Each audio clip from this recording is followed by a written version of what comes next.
It's Easter Passover weekend this weekend, and I'm not super religious.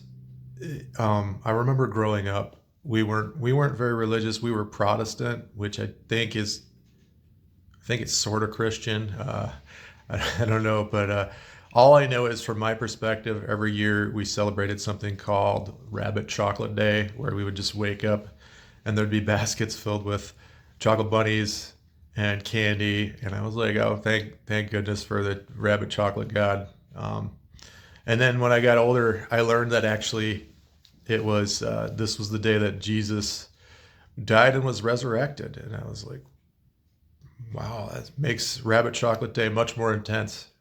I still enjoy the chocolate, but I do feel bad. I'm sorry. I'm sorry, Jesus. Um, but my wife actually, when we first started dating, she we I would go to.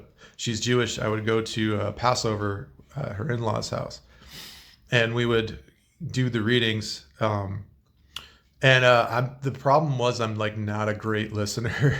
I have a hard time paying attention, so I'd only get bits and pieces of it. And then people would ask me like, what did I do this weekend? And I'd be like, oh, I went to Passover.